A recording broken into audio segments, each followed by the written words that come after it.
There was this guy that you would have married. Oh, there was this girl that you would have married. Something happened, and now you are married to someone else. But if you look back, it was just something little that made that union between you and this fellow not to have worked. But when that relationship actually lasted, you two of you had the best of time. God forbid you run into one another in a retreat, especially after a dinner, especially after, let's talk about our past in one of the rooms.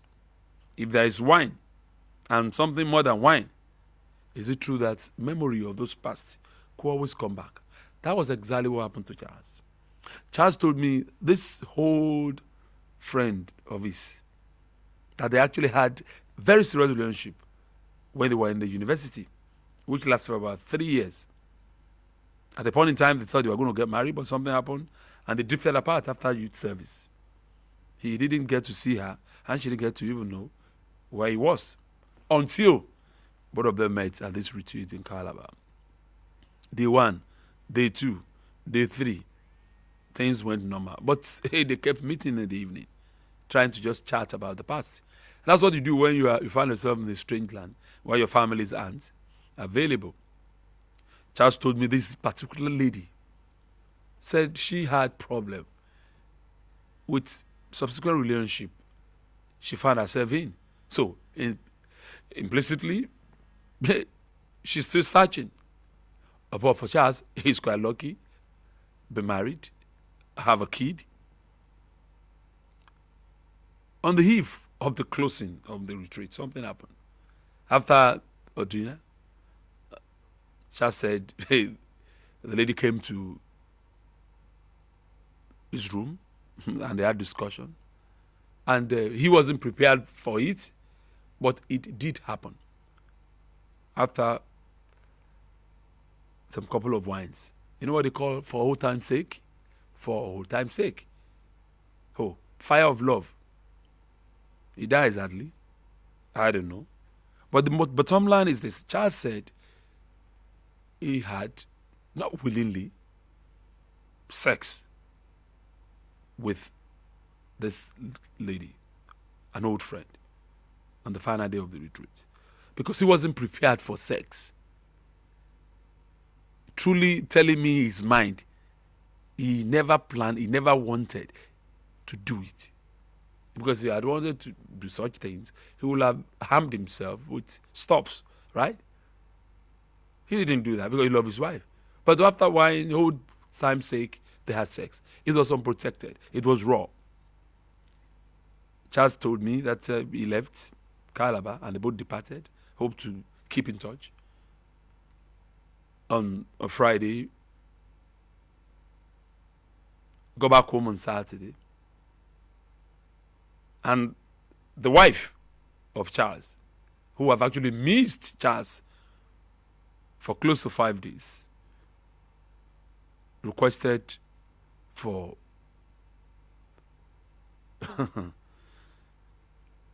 love from Charles. And Charles, to show that, look, he had actually missed the wife for several days, also reciprocated. They had sex.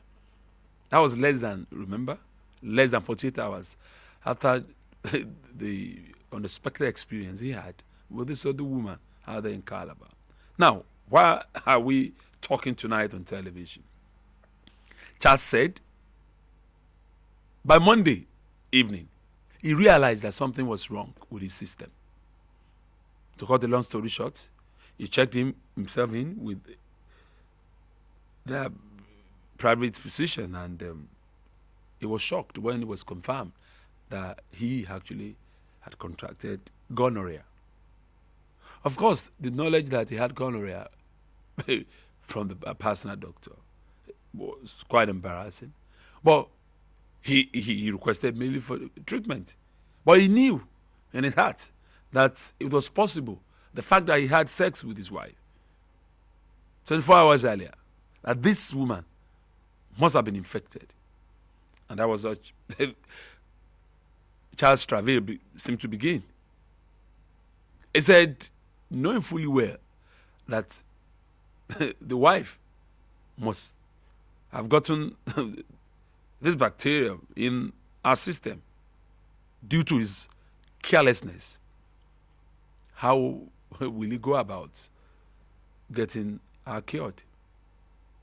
And that's when these challenges seem to begin to bother him. He said he had discussion with the physician, and he feels so strong that what they need to do is probably to connive with the doctor and encourage the wife to come for a check. And for doctors to conclude something was wrong with her system, and for her to be injected with antibiotics to cure her and let this issue die down. So Charles is saying, Isaac, this problem that I'm having is silence about this escapade of mine. He believes in,